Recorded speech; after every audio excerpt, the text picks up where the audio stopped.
वीरांगना अवंतीबाई महाविद्यालय में इंटरनेशनल कॉन्फ्रेंस का आज आगाज हुआ। Harvard university, USA, Ireland, Singapore के विद्वान भी शामिल हुए। हम आपको बता दें कि आज वीरांगना अवंतीबाई महाविद्यालय में विजन विकसित भारत 2047 के अंतर्गत विजन विकसित भारत 2047 के लिए विज्ञान एवं नवाचार विषय पर आयोजित 3 दिवसीय अंतर्राष्ट्रीय सेमिनार का आज भव्य शुभारंभ हुआ। यह सेमिनार 23 मार्च से 25 मार्च तक आयोजित किया जा रहा है, जिसमें देश विदेश जैसे Harvard university, USA, Ireland, Singapore, Malaysia के विद्वान, शोधार्थी एवं शिक्षाविद सक्रिय सहभागिता कर रहे हैं। कार्यक्रम का शुभारंभ मां सरस्वती की वंदना एवं दीप प्रज्वलन के साथ हुआ, जिससे पूरा वातावरण ज्ञान, संस्कृति और सकारात्मक ऊर्जा से आलोकित हो उठा। संगीत विभाग की सहायक प्राध्यापिका श्रीमती ऋचा रिछारिया और उनकी टीम ने सरस्वती वंदना की प्रस्तुति की। स्वागत भाषण संस्था के मैनेजिंग डायरेक्टर श्री शुभम दीक्षित जी द्वारा दिया गया। इसी के साथ साथ मुख्य अतिथि प्रोफेसर आगा मुथु परतम्बे, सनवे यूनिवर्सिटी मलेशिया ने अपने उद्बोधन में कहा कि ग्लोबल वेस्ट मैनेजमेंट पर उन्होंने विशेष जोर दिया और बताया कि नवाचार का वास्तविक अर्थ तभी होता है जब हम वेस्ट मटेरियल को उपयोगी संसाधन में बदल सकें। विकसित भारत के लिए यह एक अनिवार्य दिशा हो सकती है। वहीं प्रोफेसर अखिलेश कुमार पांडे, जो कि पूर्व कुलगुरु विक्रम विश्वविद्यालय से हैं, उन्होंने विज्ञान एवं नवाचार को इको फ्रेंडली उत्पादों से जोड़ते हुए कहा कि भविष्य का विकास तभी संभव है जब हम पर्यावरण अनुकूल तकनीकों और उत्पादों को प्राथमिकता दें। आइए सुन लेते हैं क्या कहा प्रोफेसर अखिलेश कुमार पांडे जी ने।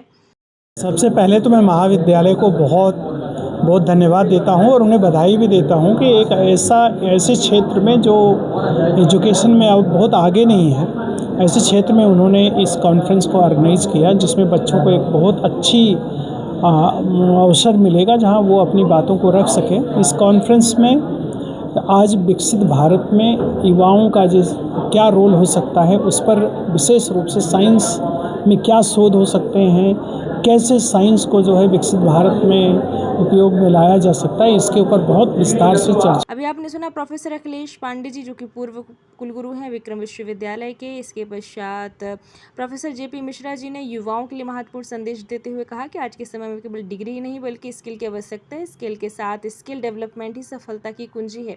सुन लेते हैं क्या कहा प्रोफेसर जेपी मिश्रा जी ने।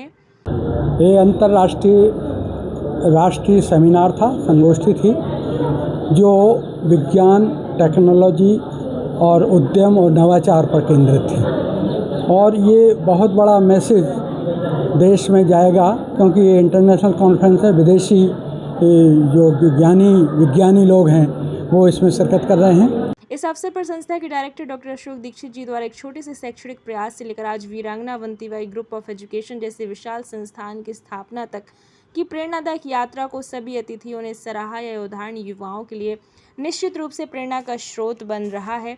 आइए सुन लेते हैं संस्था के डायरेक्टर डॉक्टर अशोक दीक्षित जी ने क्या कहा इस पूरे आयोजन को लेकर के।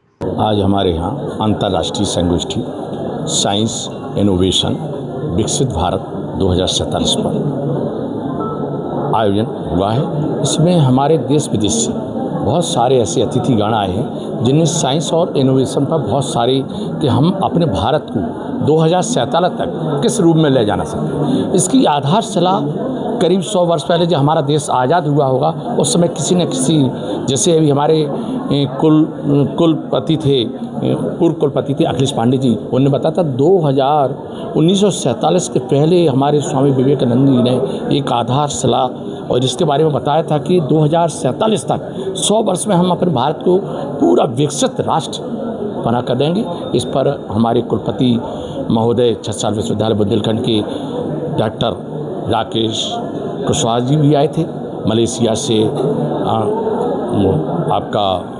मलेशिया से भी प्रोफेसर आगा मुथु जी आए हैं और आपके विश्वविद्यालय उज्जैन से भी आपके पूर्व कुलपति आए हैं, जो कि पूर्व चेयरमैन भी है निजी विश्वविद्यालय आए। यहाँ पर बच्चों के द्वारा प्रदर्शनी लगाई गई है, इसको देखा जा रहा है। इसका मेन उद्देश्य क्या है? इन बच्चों ने जो भी प्रदर्शनी लगाई है जी, किसी भी किसी रूम में आपको ये बताना चाहते हैं कि हम अपने पॉल्यूशन को कैसे बचाएं, हम अपने राष्ट्र इसको कैसे विकसित करें, हम साइंस में कैसे डेवलपमेंट आगे ले जाएं। इस साइंस के बच्चे हैं, इसमें इंजीनियरिंग के बच्चे हैं, मैनेजमेंट के बच्चे हैं, नर्सिंग के बच्चे हैं, शिक्षा संकाय से जुड़े हुए कि हमें कैसे लेक्चर देना है, जैसे बीएड एमएड में जो कि फुल टीचर बन जाते हैं, तो वो किस प्रकार का अपने बच्चों को शिक्षा देंगे कि आगे भविष्य में, क्योंकि ये हमारा भविष्य, ये हमारे राष्ट्र निर्माण का प्राथमिक भविष्य जो बच्चे जो बना रहे हैं, जो सीख रहे हैं, ये हमारे लिए बहुत बहुत गौरव की बात है और गर्व का विषय है।